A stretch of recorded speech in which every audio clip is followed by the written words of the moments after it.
무작정 쇼트트랙 출간 기념 북토크를 시작하겠습니다. 저는 무작정 쇼트트랙 출간 기념 북토크의 사회를 맡은 박채연입니다. 책을 지은 이재영 작가님을 소개하겠습니다. 안녕하세요. 무작정 쇼트트랙을 쓴 동화작가 이재영입니다. 만나서 반갑습니다. 작가님, 네, 아까 했는데. 작가님, 이 책이 작가님의 첫 책이시죠? 네네. 그래서 이재영 작가님을 모르시는 분께 소개를 드려야 할 것 같은데요. 이재영 작가님은 2019년 부산일보 신춘문예에 동화 북소리가 당선되면서 작가가 되셨고요. 그 뒤에 상도 좀 받으셨는데 2022년도에 밀크티 창작동화 장편 부문 상을 받으셨고, 같은 해에 한국 안데르센상 동화 부문 최우수상을 받으셨고, 지금 초등학교 선생님이시잖아요. 네네. 작가님, 근데 이 책이 작가가 된 지 만 5년 만에 나오는 첫 책이잖아요. 네. 그리고 또 한국 안데르센상을 수상했던 작품이기도 하더라고요. 맞아요. 근데 당시에 수상할 때 제목은 은빛 날개였잖아요. 네네네. 그런데 이제 책으로 나오면서 무작정 쇼트트랙으로 바뀌었는데 네. 어떠신가요? 마음에 드세요, 제목이? 일단 마음에 들고요. 마음에 쏙 들고요. 사실 처음에 은빛 날개라고 이름을 지었을 때는 약간 의미가 부여되어 있었거든요. 음반위에서 하는 작품이라서 은빛이 있고, 그 1등 아닌 2등 그런 의미도 있고, 반짝반짝 빛나라는 의미도 있어서 은빛 날개 나름대로 이제 고심해서 만든 제목이었지만, 어린이들한테 이게 다가가기엔 조금 먼 감이 있지 않을까 싶어서 좀 더 가깝게 다가가기 위해서 제목을 무작정 쇼트트랙. 왠지 정말 무작정 봐야 될 것 같은 느낌이 들어서 너무 좋습니다. 은빛 날개라고 하면 무슨 이야기인지 좀 얼핏 떠오르지가 않는데, 무작정 쇼트트랙이라고 하면 쇼트트랙 이야기구나 라는 게 딱 바로 알 것 같은데요. 네네. 책으로 나왔을 때 느낌은 어떠신지 실감이 나세요, 지금? 사실 좀 얼떨떨하기도 하고요.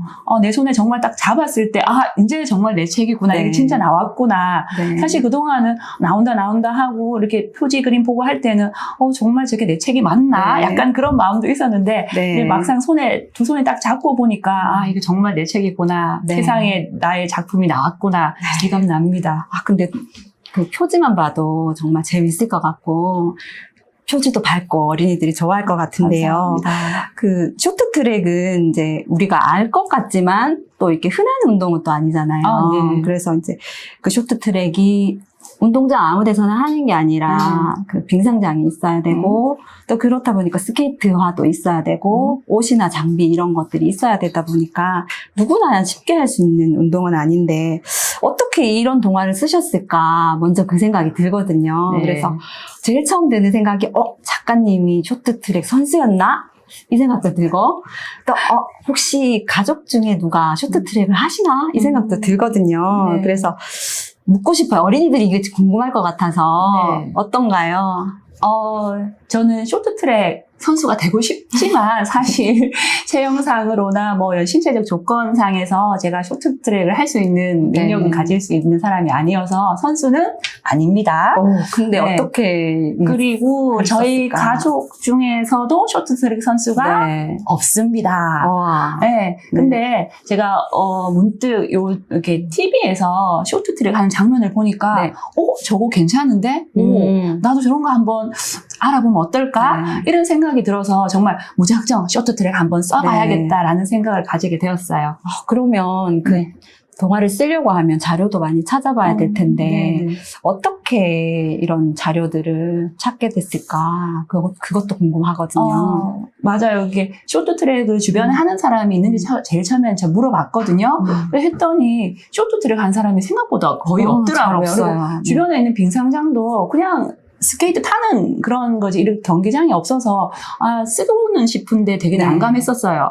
근데 요즘은 워낙 이런 자료들을 조사할 수 있는 기관들이 많아서, 제가 주로 많이 이용하는 거는 유튜브를 많이 활용했어요. 전직, 쇼트트랙 선수 출신의 유튜버가 있어서, 그분의 유튜브를 보고, 또 그분의 내용 얘기도 많이 들어보고 하면서 제가 글쓰는 참고를 했고요. 그 다음에 뭐, 검색 엔진 이런 것도 많이 사용했고, 뭐, 그렇게 네네. 해서 어떻게 쓰게 되었습니다.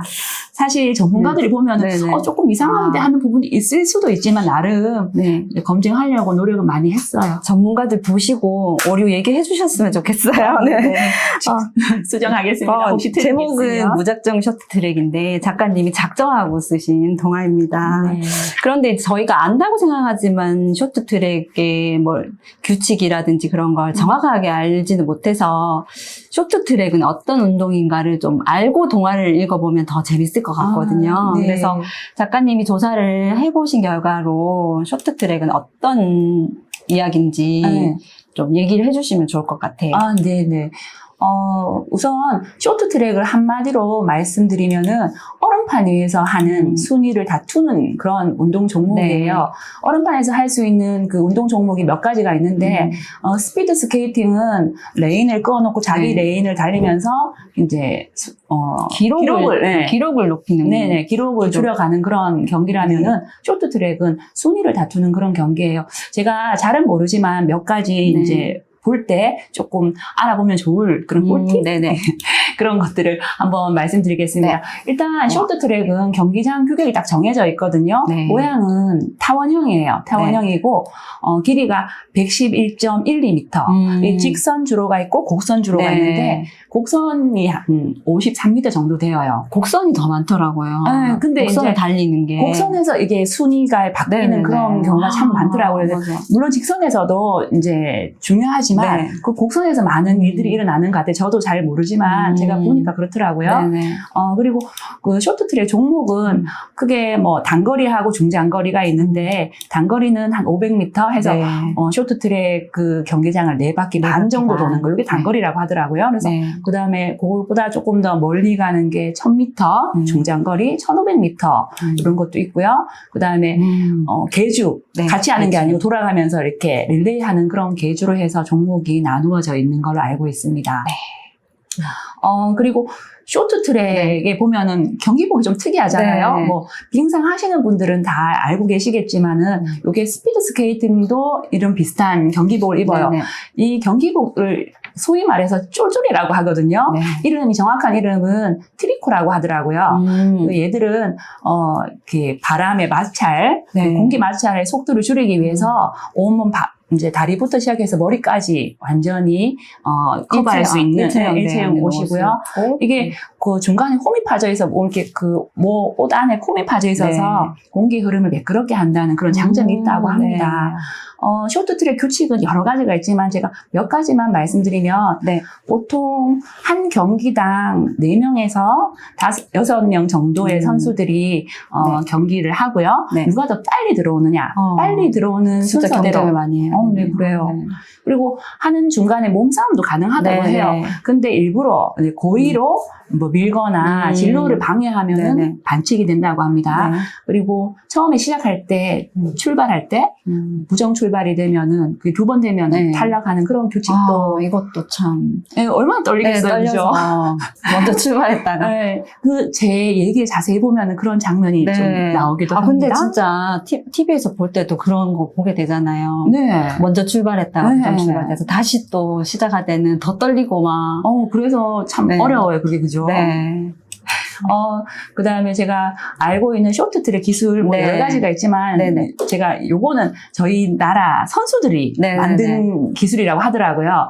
그 쇼트트랙 보시면은 맨 마지막에 네. 결승선에 도착할 때 좀 특이한 포지션으로 네네네. 특이한 모습으로 들어가는 네. 거 많이 보셨잖아요. 네. 그게 소위 날 들이밀기라고 하는데 네.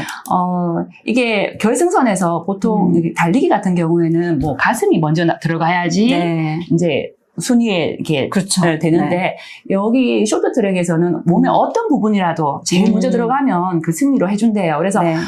스케이트 날이 이렇게 앞으로 나와 있으니까 네. 조금이라도 빨리 하기 위해서 네네. 이제 스케이트 날을 이렇게 들이민다고 하죠. 그런 기술을 우리나라 선수들이 개발했대요. 이게 최초로 네. 하는 게 우리나라 선수들이라고 하더라고요. 날을 들이밀 때 날이 그 얼음에서 들리면 안 된대요. 네, 그래서 밀 때도 조심해야 되는 게 딱 붙여서 밀어야 된대요. 그 들리면 실격이에요. 그래서 밀 때도 집중해서 밀어야 돼요. 저보다 더 전문가신데요. 그 다음에 쇼트트랙 보시면 네, 장갑이 좀 알록달록하고 예쁘게 생겼네요. 예쁘기도 하지만 네. 좀 특이한 개구리 앞발처럼 끝이 동그란 거 맞아요. 그래서 달려있더라고요. 네. 일명 이 장갑을 뭐라고 하냐면은 개구리 장갑이라고 해요. 네. 그 개구리 장갑인데. 네, 개구리 발 모양처럼 생겼다고 네네네. 해서 이게 양쪽에 끼는 게 아니고 왼손에만 왼손에만. 끼거든요. 네네. 그게 왜냐하면 이제 코너를 돌 때 몸이 이렇게 원심력 때문에 기울어지는데 그거를 방지하기 위해서 네. 이제 선수들이 왼손을 이렇게 약간 음. 짚어간다고 하더라고요. 그 짚을 네. 때 마찰력을 줄이기 위해서 이 장갑을 끼는데 이거 역시 네. 우리나라 선수가 최초로 네네네. 했다고 합니다. 지금은 다른 나라 선수들도 쓰겠네요. 당연하죠. 지금 네. 보면 대부분 선수들이 이 장갑을 끼고 하고 네. 있을 거예요. 마찰력이 속도에 아주 그럼요. 중요하니까. 단 0.1초라도 줄이기 네네네. 위해서는 그렇게 진짜 하는 수밖에 치열하네요. 없죠. 네. 그래서 스케이트 날도 보면 왼쪽으로 기울어지게 네네. 되었다고 하더라고요. 그렇죠. 네네. 그게 곡선 다 타야 돼서. 뭐 과학적으로 네네. 기술을 하기 위해서 만든 그런 게 아닌가 싶어요. 네. 그러면 이제 그 동화의 이야기도 좀 이제 해야 될 것 같은데요. 네. 이 동화는 이제 쇼트트랙을 소재로 해서 이제 그 주인공들이 사춘기 어린이들이 등장하잖아요. 네. 네, 그 작가님은 작가이시기도 하지만 초등학교 선생님이시잖아요. 그래서 어린이들을 가까이에서 보시게 되는 기회가 많으신데 지켜보셨을 때 어린이의 특징을 어떤 걸 꼽을 수 있을까요? 초등학교가 우리 6년이잖아요. 네. 그래서 1학년부터 6학년까지가 네. 있어요. 어떻게 보면은 굉장히 정말 차이가 많이 나죠. 많이 나거든요. 그래서 네. 학교에서는 뭐 나눌 때 1, 2학년을 저학년, 3, 4학년을 중학년, 5, 6학년을 고학년이라 고학년. 나눌 때도 있고 네. 저보로 나눌 때는 1, 2, 3학년을 저학년, 4, 5, 6학년을 고학년으로 나누는 네. 경우가 많이 있어요. 네. 그러면 저학년들은 어떤 특징이 있을까요? 저학년들은 뭐 어떤 특징이라고 하긴 좀 그런데 네. 아직까지는 선생님이 제일 중요하고 가족이 중요하고 자기 말을 많이 들어줬으면 좋겠고 네. 뭐 자기 중심적인 그런 사고를 가진 친구들이 많이 있죠. 네. 아직은 유아에서 조금 진화된 상태. 네. 1학년 같은 경우는 정말 유치원생하고 별 차이가 없잖아요. 그래도 2학기 되면 좀 달라져요. 좀 크나요? 그 학교 밥이 네. 무섭다고. 네. 네, 먹은 그 숫자만큼 네. 성장은 하고 있더라고요. 네. 그럼 이제 점점 자라서 이제 고학년, 4, 5, 6학년은 이제 고학년이라고 네. 하는데 이 친구들의 특징은 어떤 게 있을까요? 전에는 사춘기를 보통 중학생부터 시작했는데 네. 요즘엔 그게 시간이 많이 앞당겨져서 4학년부터는 사춘기가 사춘기에 시작되는 것 들어간다. 같아요. 네. 그래서 5학년이 되면 정말 사춘기에 접어들었다고 네. 얘기를 할 수 네. 있거든요. 네. 그 사춘기의 특징을 가지고 있는 게 네. 이 학생들의 특징이라고 생각하면 되는데 물론 초등학생들 모두가 경쟁하는 걸 되게 좋아해요. 네. 이건 약간 여담인데 어떤 일을 하더라도 이건 저학년도 마찬가지거든요. 네. 어떤 걸 하더라도 약간 경쟁을 붙이면 친구들이 더 열심히 하는. 그럼 더 재밌는 것 같아요. 옆에서 지켜보기도. 그냥 친구들이 그럼 뭐 해보세요 하는 것보다는 어느 팀이 잘할까? 약간 이런 식으로 경쟁을 붙이면 더 열심히 하는 경향이 네네네. 있거든요. 그래서 네. 초등학생 자체가 경쟁을 좋아하는데 이제 이 고학년이 되면 될수록 경쟁도 중요하지만 네. 경쟁할 때 그 정의라든지 네. 정당한 방법을 한다는 거. 네. 네. 이제 정당한 게 뭔지를 아는 거죠. 그렇죠. 그렇죠. 네. 그런 거에 대해서도 굉장히 민감하게 반응을 네. 하고요. 또 이 시기의 친구들은 뭐 가족이나 뭐 네. 그런 거, 선생님보다는 네. 친구들. 친구와의 관계가 정말 중요하죠. 맞아요. 예, 우정도 더 깊어지기도 하고 네. 그것 때문에 갈등을 겪기도 하고. 맞습니다. 네. 그래서 다른 거보다 너 친구 없다는 얘기를 들으면 굉장히 속상해하고 힘들어. 친구가 없으면 슬플 것 같아요. 맞아요.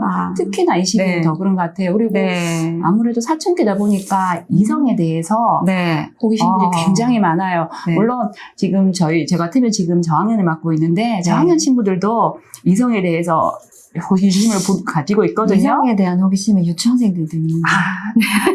근데 사실 그럴 때 그 호기심은 네. 좀 뭐라고 하나 귀여운. 좀 막연하고. 네네네. 네. 그냥 너 뭐 같이 뭐 사탕 나눠 먹는 정도? 네. 근데 이제 고학년 되면은 좀 구체적인가요? 네. 얘들이 이런 생각도 할 수 있을까 할 정도로 네. 이성에 대한 호기심이 깊어지는 시기라고 합니다. 네. 그래서 제 이야기 속에서도 이런 친구들의 특성이 여러 가지 사건과 함께 맞물려서 네. 나오는 게 있죠. 그 운동 경기라서 좀 그 경쟁도 또 조마조마하게 하지만 또 사춘기 어린이들의 얽히고 설키는 우정과 사랑 이야기도 네. 기대해 보면 되겠네요. 네. 뭐 경쟁도 하지만 네. 같이 노력도 하고 같이 뭐 으쌰으쌰 우리 한번 네네. 해보자 이런 얘기도 하고. 네네. 네. 그렇습니다. 네. 그 등장인물 중에 네. 제 주인공이 은표라는 친구잖아요. 네네네. 그리고 도연이라는 친구, 네. 그리고 서아와 지민이, 그다음에 유성이 이렇게 이 친구들이 쇼트트랙 운동부 선수들이잖아요. 네네. 그래서 도연이는 원래 에이스 친구고 주인공 은표가 무작정 쇼트트랙이 좋아서 네네. 따라하고 열심히 하고 그렇게 하다가 운동부에 들어가게 되잖아요. 네네. 그 부모님이 은표 같은 경우는 부모님의 뒷바라지를 잘 봤나요?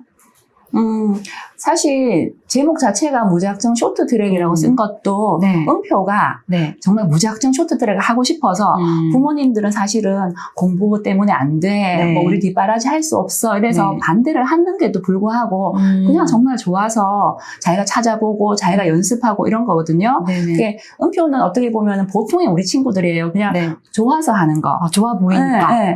거기에 비해서 도연이 같은 경우에는 부모님께서 전폭적인 지지를 해주고 어릴 때부터 계속 체계적으로 네. 훈련을 받아온 그런 친구라고 할 수 있죠. 약간 상반되는. 네, 굉장히 친구예요. 구체적인 목표도 있잖아요. 네, 이 친구는 그렇죠. 주니어 대표가 네네네. 되는 게 목표여서 훈련을 끝내고도 또 다시 자발적으로 훈련을 더하는 그런 모습으로 그려져 있더라고요. 네.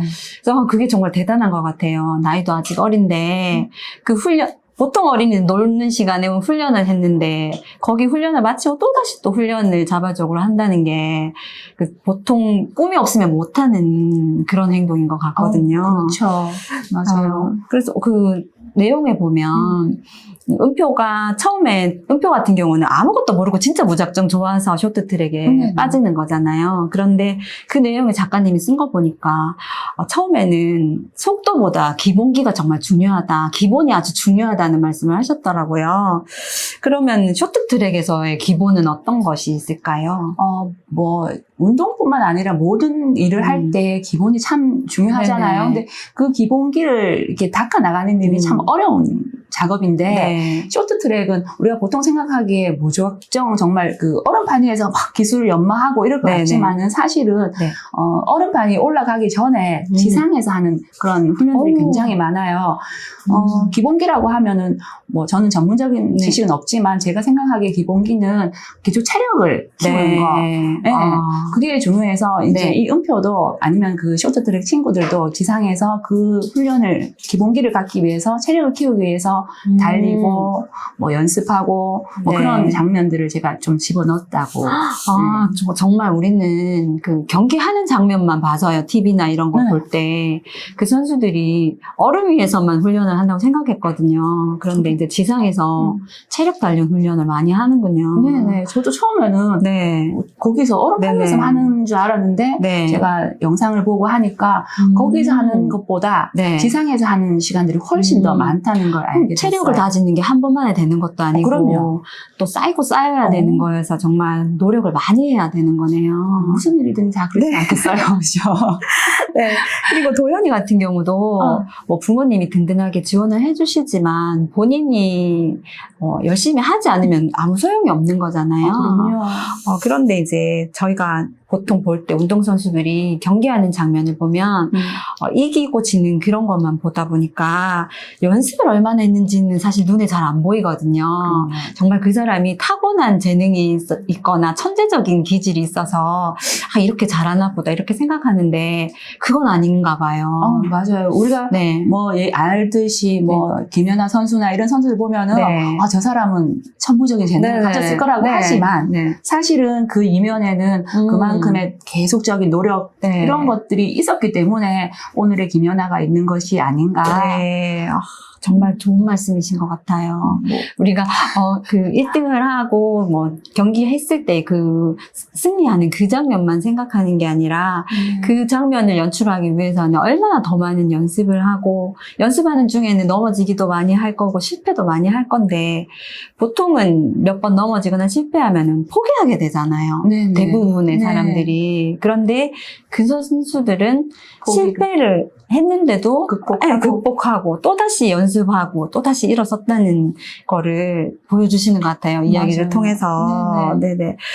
그리고 왜 스피드 쇼트트랙 할 때 네네. 출발을 할 때 처음부터 싱싱 달리는 게 아니잖아요. 네. 뭐 칼날로 좀 뒤뚱거리면서 이렇게 뛰는 좀 부분이 있잖아요. 맞아요. 그게 좀 어떻게 보면 우스꽝스럽기도 한데 그 트랙을 돌 때가 멋있지 그 뛰는 모습은 별로 멋있진 않잖아요. 그런데 시작은 그걸 해야지만 된다는 그렇죠, 것도 그렇죠. 참 의미가 있는 것 같거든요. 네네, 맞아요.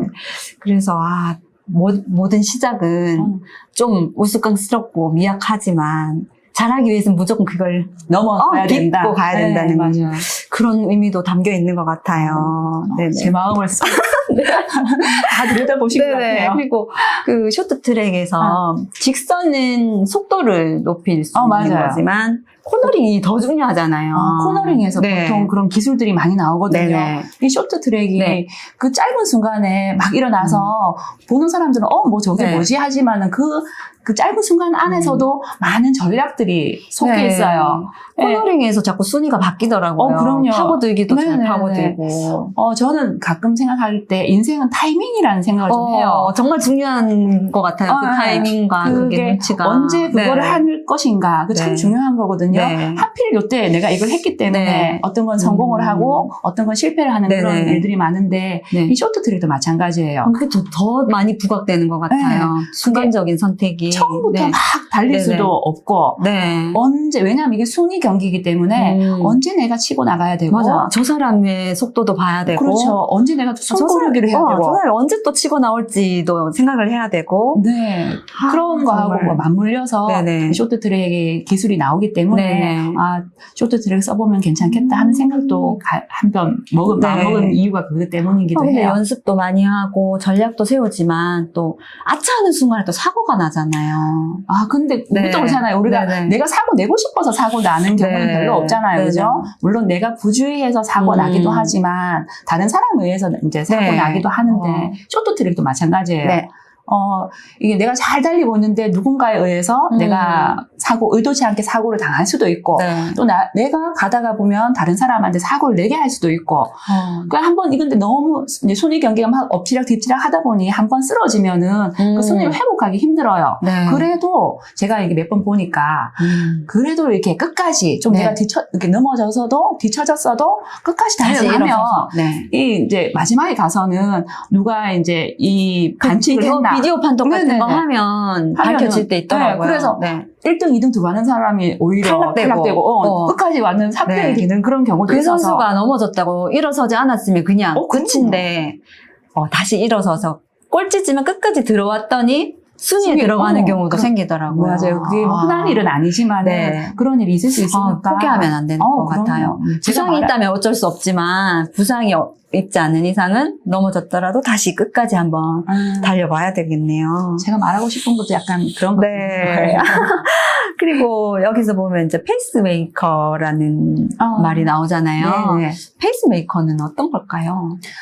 페이스메이커는 이 쇼트트랙뿐만 아니라 네. 다른 기록 경기에도 좀 많이 쓰이는 그런 네네. 전략? 네, 약간 그런 건데 마라톤 같이 이렇게 긴 경기, 긴 레이스를 하는 경우에는 네. 속도를 이렇게 잘 조절해야 되는데 네. 이 페이스메이커가 그 선수의 속도를 조절해 주는 역할을 해요. 그래서 보통 보면은 초반에 네. 어느 정도의 속도를 유지할 수 있도록 계속 네. 옆에서 도와주는 네, 네, 역할을 네. 하는 거죠. 사실은 페이스메이커 하는 선수들은 네. 자기 기량을 충분히 발휘를 못하는 거죠. 왜냐하면 이제 본 선수를 네. 위해서 자기가 어느 정도의 희생을 치러야 되는 거죠. 그 체력 안배를 잘해야 되는데 페이스메이커는 초반에 선수의 속도를 높여주기 위해서 초반에 자기 힘을 다 써버리니까 오히려 뒷힘을 낼 수 없는 그렇죠. 그런 상황이 네. 발생하더라고요. 이거 얘기해도 되는지 모르겠는데 요 무장전 네. 쇼트트랙 안에서도 네. 그런 장면들이 종종 나와요. 네네, 그러니까 네. 한번 찾아보시면 좋을 것 같습니다. 네. 페이스메이커의 역할을 누가 하는지 살펴보시면 좋을 것 네. 같아요. 그런데 또 아까 말씀하셨듯이 사고를 일부러 내려고 하는 경우는 아주 나쁘지만 네. 자기가 의도하지 않아도 사고를 내게 되는 경우도 있고 또 사고를 당하기도 하는데 그럴 경우 좀 노력한 게 많은데 좀 흐지부지되고 좀 포기가 되니까 좀 억울한 일도 많을 것 같거든요. 네, 그렇죠. 그래서 보면은 그 이야기를 다 이야기를 해드릴 수는 없지만 주인공이 어느 시점에서 억울한 일을 당하더라고요. 그래서 작가님은 억울한 일을 당했을 때 어떻게 하면 그 상황을 극복할 수 있다고 생각하세요? 글쎄요. 그냥 너무 큰 거 말고 어린이의 입장에서 뭔가 억울한 일을 당했다. 그게 뭐 억울한 일이 뭔가를 이렇게 어린이들이 정확한 뜻을 잘 모를 것 같아서 뭐 자기는 잘못한 게 없어요. 잘못한 게 없는데 벌을 받거나 자기는 잘못한 거 없이 꾸중을 듣거나 네. 그래서 이거 너무 분하고 답답해서 이거를 어떻게 밝히면 좋을지 답답한 일도 있을 것 같거든요.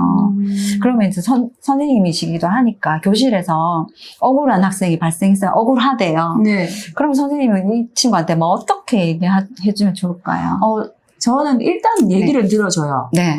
네가 왜 억울하다고 생각하는지 그 상황에 대해서 네. 같이 되짚어 가다 보면은 네. 정말 억울한 경우가 있어요. 네. 아니면 자기는 억울하다고 생각하는데 상황을 이렇게 되짚어 가다 잘못 보면 인지하고 있을 수도 네, 있네요. 네. 사실은 자기가 잘못한 경우도 네네. 있거든요. 그러면 저는 얘기해요. 네. 누구나 실수는 할 수 있는데 네네. 실수했을 때 네. 자기 잘못을 인정해주는 것도 큰 맞아요. 용기다. 정말 일단 그런 얘기해주고 것 같아요. 네. 만약에 내가 억울한 일 당했다고 하면은 네네. 전 미안하다고 얘기해요. 선생님이 잘 몰랐구나. 그러면 네. 억울한 일이 안 발생하도록 앞으로 선생님도 노력하겠다. 뭐 친구들도 노력하겠다. 해서 그 억울함을 풀어주려고 노력하는데 네. 일단 이런 억울한 일이 생기면 가만히 있으면 네. 안 되잖아요. 네. 네, 저는 사실 어릴 때 네. 내가 약간 억울한 일이 있을 때 저는 말을 잘 안 했어요. 그냥 네. 나 혼자 참고 나 혼자 마음속에 네. 넣어뒀는데 생각해보니까 그거 참 안 좋은 거더라고요. 네. 네, 그러면 다음에 저한테 억울한 일을 누명을 덮어씌운 친구는 네. 별다른 그 죄의식 없이 또 그런 일을 할 수도 있거든요. 네네. 저 나름대로 마음의 상처도 지워지지 않는 것 같아서 네. 저는 학교에서 이런 억울한 일을 당하면 일단 얘기는 해야 될 것 같아요. 진짜 내가 억울한 일을 당했는 건지 네. 안 했는 건지 네. 그거 판단하기 위해서도 얘기를 해야 되겠고 그렇겠네요. 그래서 일단 선생님한테 얘기하든지 네네. 그 친구한테 얘기를 하든지 해서 서로 이제 소통을 해야지 네. 된다는 생각을 하죠. 네네. 그러면 이제 소통을, 그거랑 좀 비슷한 게 우리가 이제 운동을 할 때, 스포츠 정신 그런 얘기를 하잖아요. 네네. 그런 것처럼 누가 잘못했는지, 누가 억울한지, 뭐가 바르게 됐는지를 다 알아보는 것처럼 교실에서도 지금 그렇게 하고 계신 거잖아요. 네네. 그러면 이제 스포츠 정신은 그러면 운동에서 스포츠 정신은 어떤 거라고 생각하세요, 선생님?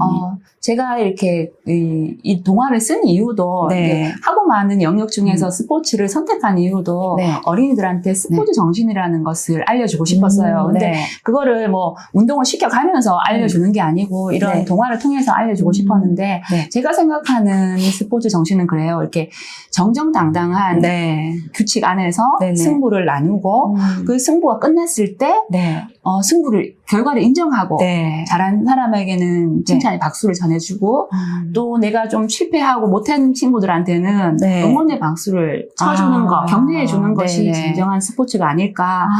내가 좀 못했다고 네. 포기하거나 대충대충 하는 게 아니고 어떤 주어진 일에 최선을 다하는 게 네. 스포츠 정신이고 그러한 결과를 받아들이는 것도 스포츠 정신이 아닌가. 네. 친구들한테도 그런 얘기를 하고 싶었어요. 제가 이 이야기에서. 그 작가의 말에도 작가님 그렇게 네네. 쓰셨더라고요. 그래서 우리 오늘 북토크의 주제도 1등이 아니어도 괜찮다고 네. 그렇게 얘기하시는데 그 이야기를 아마 녹여내신 것 같은데요. 맞아요. 그런데 이제 스포츠 같은 경우는 누구든지 1등을 지향하고 시작하게 되잖아요. 그런데 어쨌든 1등은 한 명뿐이란 말이에요. 오, 네. 그렇죠. 1등은 한 명뿐이어서 그 2등은 2등을 받아들여야 되고 3등은 3등을 받아들여야 되고 그런데 또 1등이 2등이 되는 경우도 있잖아요.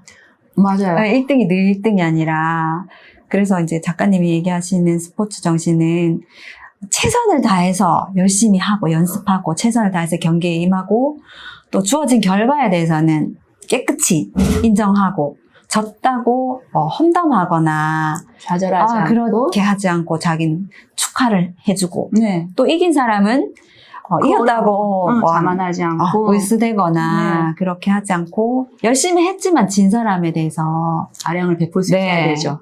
그런 배려를 해야 된다는 그런 말씀이신 것 같아요. 네. 그래서 원래 제가 쓴 이유도 네. 요즘 우리 사회를, 현대 사회를 경쟁 사회라고 하잖아요. 네. 어린이들이 경쟁은 좋아하긴 하지만 네. 경쟁에 내몰리게 되면 굉장히 슬픈 일들이 많이 있더라고요. 네. 그 친구들이 1등 못하거나 100점 못 맞으면 나는 끝났어, 나는 안 돼, 이렇게 네. 쉽게 포기하는 친구들이 많이 있더라고요. 그런 친구들한테 이 이야기를 통해서 네. 1등 아니어도 괜찮아. 너가 최선을 다했다면 그거 하나라도 우리가 격려해주고 박수 보낼 수 있어. 지금 1등을 못했지만 조금 더 노력해서 1등을 할 수도 있고 그 1등을 지키던 친구도 언젠가는 또 내려올 수도 있는 거. 그때 너무 상처받지 않고 자연스럽게 그럴 수 있어. 이렇게 받아들일 수 있는 그런 친구들이 되었으면 하는 마음에서 제가 이 글을 쓰게 되었다는 것도 말씀드리고 예전에 싶어요. 막 올림픽 같은 거 할 때 금메달만 막 좋아하고 그랬죠. 금메달만 박수치고 은메달, 동메달을 뭐 가려서 보이지도 않고 또 선수들 자체도 금메달만 자기가 자랑스러운 것처럼 예전에는 막 그런 장면을 많이 봤었거든요. 울고 막 그랬잖아요. 근데 시간이 갈수록 좀 요즘은 선수들도 은메달이라도 자랑스럽게 생각하고 본인이 또 자랑스럽게 생각해야 되는 것 같아요. 맞아요. 물론 옆에 사람들이 그렇게 인정해 주는 것도 있지만 그래서 작가님의 동화를 읽으면 어린이들이 어릴 때부터 아마 그런 거를 자연스럽게 받아들일 수 있지 않나. 최선을 다했으면 3등도 자기가 자기 능력이 이렇게 최선이면 잘한 거잖아요. 그리고 또 뭐 실수할 수도 있는 거고 그런 걸 다 받아들일 수 있을 것 같아서 어린이들 좀 꼭 읽어봤으면 좋겠네요. 네. 맞아요. 저 그런 목적을 썼으니까 제 목적을 친구들이 읽고 알아줬으면 그거만큼 뭐 작가로서는 바랄 게 없는 것 같아요. 그러면 여러 장면들이 있는데 이 중에 혹시 작가님이 제일 마음에 드는 장면이 있을까요? 각 장면마다 뭐 마음이 가고 정이 가는 그런 장면들이 있지만 저는 꼽으라면은 좀 이렇게 내용과 좀 어울리지 않을 수도 있는데 한 두 가지 장면이 있거든요.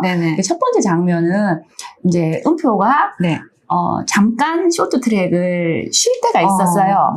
뭐 다시 본인 생각이든 아니든 간에 그건 확인해 보시면 되고요.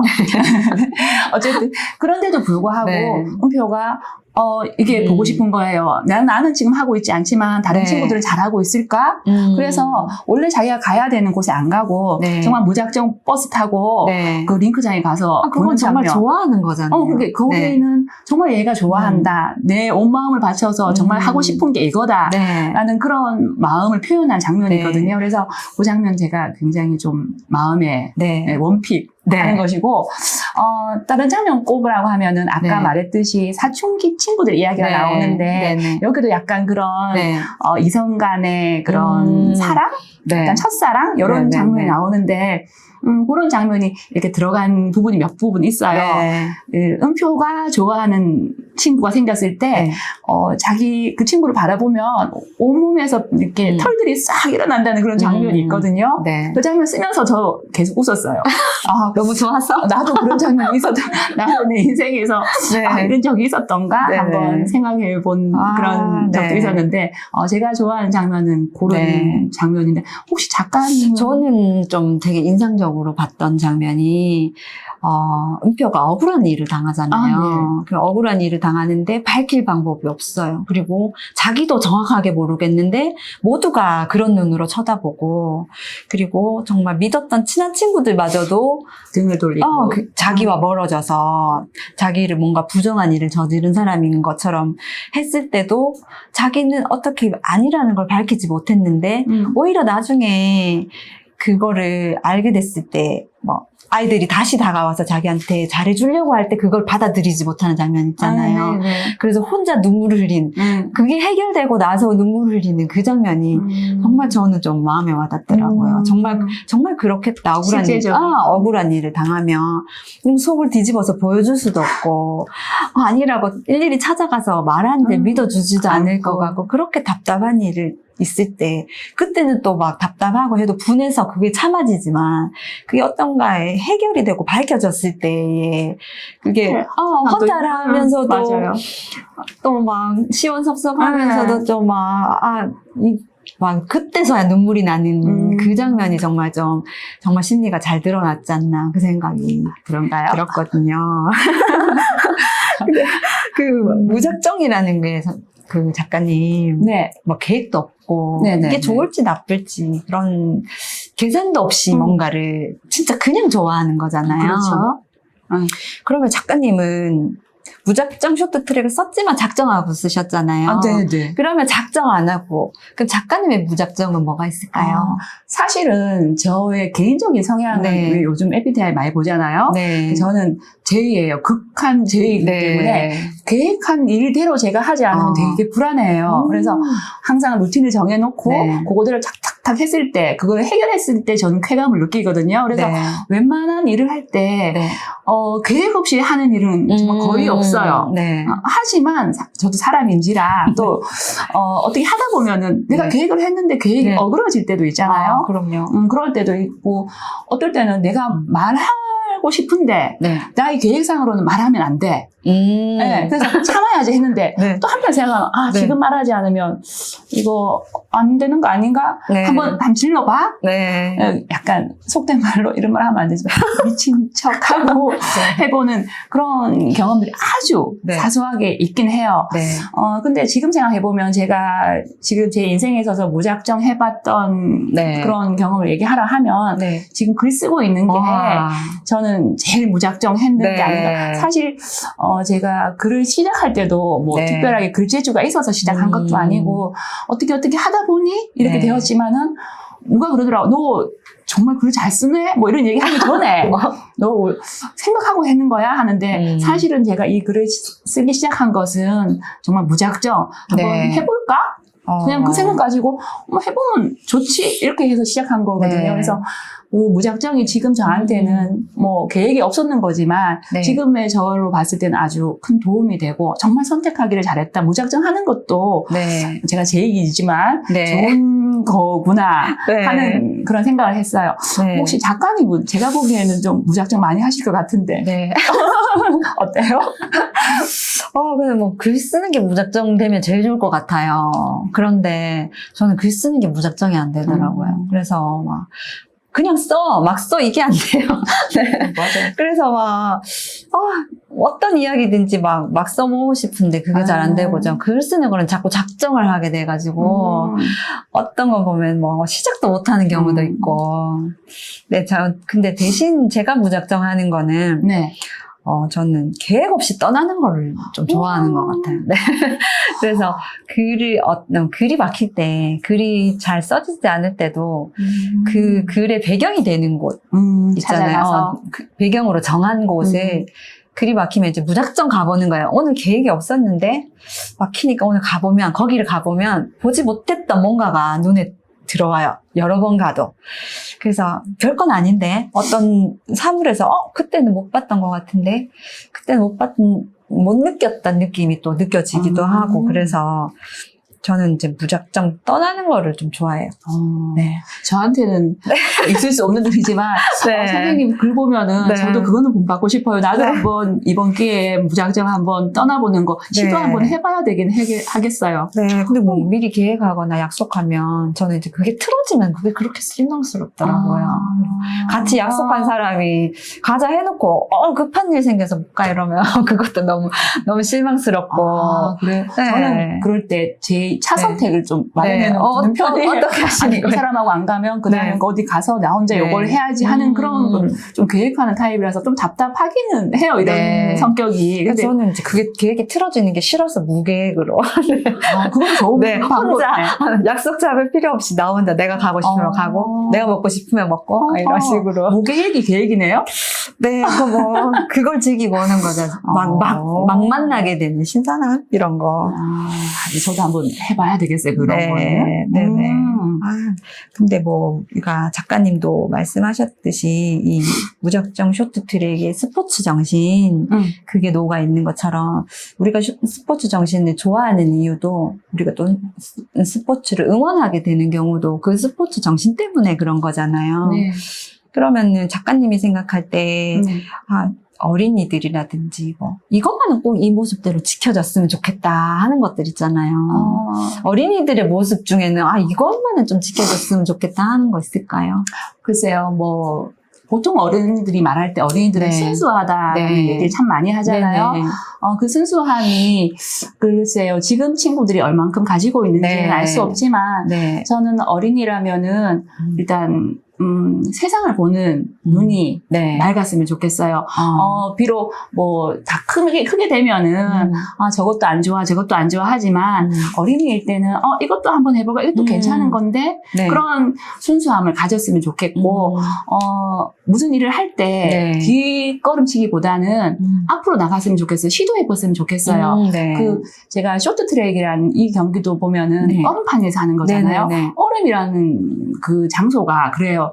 저도 이제 잘 네. 운동을 못하기 때문에 이제 얼음판에 올라가면 굉장히 불안해요. 네. 가만히 이게 일반적으로 이 땅 위에서 가만히 서 있는 네. 건 안정적인데 얼음판에 올라갔을 때는 굉장히 불안정하잖아요. 네. 이럴 때는 차라리 움직여주는 게 어차피 넘어지는 거라면 네네네. 조금 움직여주는 것도 방법이 된다고 생각하거든요. 네. 그래서 두려워서 뭔가를 하지 않는 것보다는 네.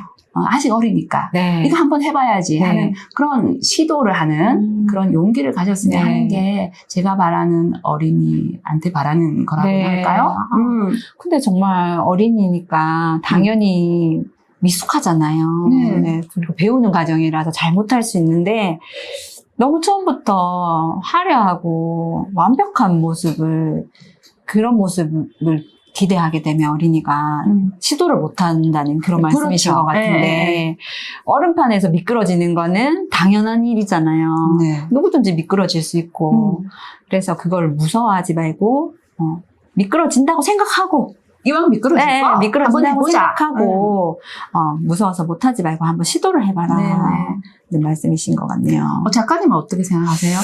작가님도 동화를 쓰시니까 네. 그런 생각들을 가지고 있으실 것 같은데. 네, 저는 스포츠 정신도 마찬가지로 우리가 응원하고 바라보다가 또 환호도 하지만 분노하게 되는 경우가 사실은 스포츠 정신이 지켜지지 않았다는 게 밝혀지면 그게 다른 일보다 더 속상하고 화가 나더라고요. 그런 것처럼 이제 어린이에게 바라는 모습, 어른들이 바라는 모습이 있는데 그게 보이지 않을 때 요즘 애들 어린이가 이렇게 해서 되나 어린이마저 이렇게 되다니 맞아. 이런 한탄을 하게 되는 것 같은데 그 어린이가 순수하다는 거가 그 순수함이요 때묻지 않고 완전 깨끗하고 그런 게 순수한 게 아니라 제가 생각할 때는 어린이의 순수한 마음이라는 거는 자기가 느끼는 바를 솔직하게 욕심이 들 수도 있고요. 질투를 할 수도 있고요. 그런 마음을 솔직하게 드러내고 그거를 거기에 맞는 거를 이렇게 선택할 수 있는 그런 게 어린이의 마음인 것 같거든요. 그래서 어린이가 어른의 눈치를 보거나 기회를 보거나 이렇게 하지 않고 솔직하게 드러냈을 때 그걸 그대로 어른들이 받아주고 그에 맞게 올바른 선택을 할 수 있도록 너가 질투하는 게 나쁜 게 아니라 당연히 질투할 수 있다. 그렇지만 이럴 때는 요렇게 하는 게 좋겠다라는 게 그런 식으로 애들이 커갈 수 있으면 좋겠다는 생각이 들어서 네. 한 수 배웁니다. 네. 네. 그리고 교사이시기도 하고 네네. 작가를 병행하고 계신데요. 혹시 장단점이 있을까요? 제가 이렇게 글을 아까도 말했지만 무작정 쓰고 싶다고 생각했을 네. 때 어떤 분야를 선택하느냐 많잖아요. 글 네. 쓰는 분야도 뭐 시도 있고 뭐 수필도 있고 하는데 제가 초등학교 선생님이다 보니까 네. 어린이들하고 많이 접하고 있어서 동화를 써야겠다는 마음을 가졌어요. 네. 그만큼 네. 학교 현장에 제가 있다 보니 아이들의 현재 모습이라든지 아이들의 고민이라든지 아이들이 어떤 것에 대해서 관심을 가지는가 이런 거에 대해서는 다른 분들보다는 좀 더 빨리 그거를 네. 캐치할 수 있다고 하나 네. 그런 점에서 장점이 있는 것 같아요. 네. 그래서 생생한 학교 현장의 이야기를 글로 네. 쓸 때는 되게 네. 장점이 있어요. 근데 반면에 네. 단점이라고 하면은 학교 안에서만 제가 많이 네. 활동하다 보니 학교 외적인 부분에서는 조금 부족한 게 있죠. 다른 게 경험치상 네. 봤을 때 색다른 경험을 많이 해보지 않았기 때문에 이 글은 창작의 작업이잖아요. 네. 뭐 뭔가 새로운 것을 많이 만들어내야 되는데 그러한 면에서 본다면은 네. 제가 고르면 좀 부족한 것 같고 그러면은 교사여서 단점은 아니신 것 같아요. 그리고 네. 아무래도 일을 하다 네. 보니까 글 쓰는 시간이 좀 부족하기는 해요. 그래서 네. 뭐 학교에 있을 때 글을 쓰고 있을 수도 없는 네. 거고 그래서 제가 주말이나 아니면 네. 뭐 방학이나 이럴 때 네. 글을 쓸 수 있다는 거 뭐 그런 게 단점인데 제가 봤을 때는 동화 작가로서는 초등학교 선생님이 장점이 더 많지 않을까. 네, 부러워요, 저는. 네, 그리고 이제 어린이가 집에 있을 때는 그게 공감이 많이 되지만, 시간이 지나버리면 어린이와 거리가 멀어지면 저희가 요즘은 애들이 어떤 생각하는지, 어떤 행동하는지, 어떤 거 좋아하는지도 유행이 자꾸 바뀌다 보니까, 그럼요. 사실 그걸 알아보는데도 시간이 많이 걸리거든요, 우리 네, 같은 경우는. 네. 근데 작가님은 어린이가 늘 옆에 있으니까 그건 정말 좀 부러운 것 같아요. 근데 네. 이게 우리가 생각하는 어린이하고 네. 실제 모습하고 다른 경우도 참 많거든요. 네. 사실 솔직하게 있는 그대로 다 쓰면은 이제 다른 사람들이 독자들이 보기에 네. 이거 진짜 이야기 맞아? 가짜 아니야? 이렇게 할 정도로 요즘 어린이들은 네. 과거에 비해서 많이 달라진 면이 있어요. 뭐 그걸 잘 글에 녹여내면은 네. 그것도 참 좋은 장점이라고 생각합니다. 네네. 그러면은 그러면 선생님이 작가여서, 그냥 선생님이신 분들이 많은데, 선생님들 네네. 중에는. 근데 우리 선생님이 작가여서 어린이들에게 특별히 다른 뭔가를 하는 게 있을까요? 그게 뭐 저는 그런 능력이 많이는 없지만은 네. 그래도 조금 차별화가 된다면은 네. 독서 지도를 한다든지 글쓰기 지도를 할 때 제가 이전에 작가가 아닐 때 하고 지금하고는 조금 다르거든요. 네. 이게 책을 소개할 때도 아이들의 눈높이, 아이들이 어떻게 반응하는가에 대해서 네. 그런 것도 좀 고려하기도 하고요. 네네. 글을 이렇게 우리 이제 수업 시간에 보면 글 쓰는 작업들이 좀 나오거든요. 그때마다 어떻게 이렇게 이제 조금씩 바꿔 나가야 되는 건지 지도해야 할지 이런 면에서는 네. 다른 일반 선생님보다는 조금 그게 정말 크지 않아요. 진짜 요만큼. 네. 예, 그런 그 조금의 차이가 큰 거죠, 선생님. 글쎄요. 그거는 그걸 생각하지 않고 하시는 것과 이거를. 그래서 제가 보면 네. 그 전에 지도할 때보다 좀 제가 수월한 느낌? 네. 이거는- 아무래도 책도 더 많이 보시고. 그렇죠. 네. 그런 게 있으니까. 그리고 애들한테 추천할 때도 이런 네. 책은 참 좋겠다. 뭐 네. 얘기할 수 있는 부분도 있고 네. 애들한테 제가 작가라고 얘기는 잘 안 하는데 이제 어쩌다가 하셔야 될 것 같은데요? 책이 나와서. 한 번씩 이게 흘리면은 네. 애들이 보는 눈이 달라요. 선생님 이러면서 어떻게 보나요? 대단하다. 느낌? 우리 선생님 대단하다. 근데 애들이 이 책 선생님 썼어요? 이 책 선생님 썼어요? 막 이렇게 묻는 친구들 이제 있는데 무작정 쇼트 트랙 네, 썼다고 그전에는 해야 제가 되겠네요. 책이 없어서 네. 쓸 거야. 앞으로 쓸 거야. 곧 나올 거야. 이렇게 얘기했는데 이제는 보여주면서 이 책 내가 쓴 거야 하고 얘기할 수 있을 것 같아서 좀 기분 좋습니다. 그럼 동화를 쓸 때 어떤 거를 제일 중점적으로 두고 쓰시게 될까요? 뭐 어떤 분들은 뭐 소재를 생각해서 쓰기도 하고 네. 어떤 분들은 이제 인물의 캐릭터를 가지고 쓰기도 한다고 하는데요.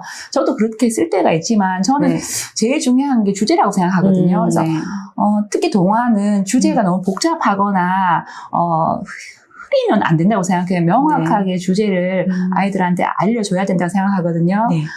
그래서 저는 쓸 때 제가 쓰고 난 다음에도 이게 주제가 선명하게 드러나는가 네. 안 드러나는가 뭐 저 개인적으로도 검증하기도 하고 같이 이제 공부하시는 문우들한테도 검증 네. 받기도 하고 네네. 그래서 저는 주제가 제일 중요하다고 네. 어린이들한테 주는 메시지가 제일 중요하다고 아. 생각하면서 글을 쓰고 있어요. 네네. 그러면 이제 작가님 앞으로는 이제 어떤 계획을 갖고 계신지, 네. 어떤 활동을 계획하고 계신가요? 그 전에 이제, 네. 저 책이 안 나왔을 때는, 책 한 권만 이렇게 나왔으면 좋겠다 했는데, 일단 네. 책이 나왔으니까, 네. 앞으로 이 책이 네. 계속 친구들한테 사랑을 받아서, 네. 계속 알려줬으면 좋겠고요. 네네. 지금 개인적으로 되게 이제 가장 근황처럼 이제 바로 앞에 잡힌 그런 네. 계획은 제가 활동하고 있는 우리 동네 작가들이 있거든요. 네. 작가 모임에서 네. 북 콘서트를 지금 예정해 두고 있어요. 네. 7월 달에 하고 있어요. 네. 이 기회를 들어서 우리 동네 작가님들한테 감사의 네. 인사 전해야 될 것 같아요.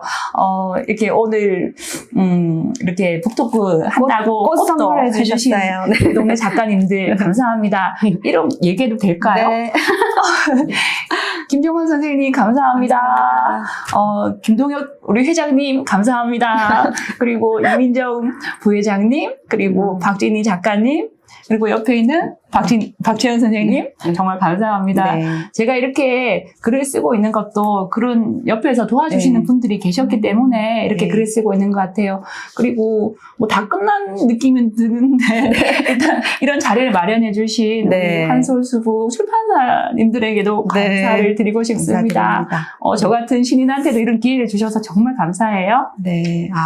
무작정 쇼트트랙을 또 즐겁게 읽으시고, 네. 이 안에 녹아 있는 우정과 사랑과 믿음, 그리고 꿈을 생각해 보시는 시간이 됐으면 좋겠어요. 제가 읽어보니까 어린이들이 엄청 좋아할 것 같아요.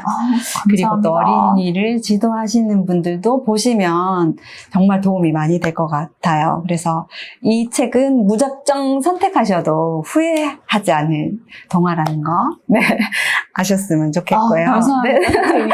원래 이 책 제목이 네. 은빛 날개였거든요. 네. 아까 말했는 네, 것처럼 은빛 날개를 달고 네. 쇼트트랙이 온 우리나라 네. 친구들한테 다 퍼졌으면 좋겠습니다. 개인적인 바람이에요. 이 책이 인기를 많이 얻어서 쇼트트랙 하시는 분들이 이 책을 다 또 찾아보시고 또 선물하시고 이럴 것도 같거든요. 저 사실 아까도 말했는 것처럼 네. 쇼트트랙 선수님들이 하는 유튜버 네, 제가 네, 열심히 네. 봤거든요. 네, 네. 도움 많이 받았기 때문에 이 책 네. 한번 권장해 드립니다. 네, 기대하고 있겠습니다. 감사합니다. 네. 끝으로 네. 더 혹시 하실 말 있을까요? 요즘 출판 시장이 참 어렵거든요. 네. 책을 저희들이 열심히 만들어내도 잘 안 팔려서 되게 힘들어 하시는 네. 작가분도 계시고 출판업계 분들도 많이 계시는데 어린이들한테 뭐 좋은 음식 먹이고 좋은 옷 입히는 것도 네. 중요하지만 맞아요. 네, 이런 좋은 책, 네. 뭐 제 책이 좋다고 꼭 제 책을 얘기하는 건 아니고 네. 다른 분들의 좋은 책을 많이 읽어서 네. 우리 친구들이 건강하게 잘 자랐으면 네. 좋겠다는 그런 바람을 네, 네. 해봅니다.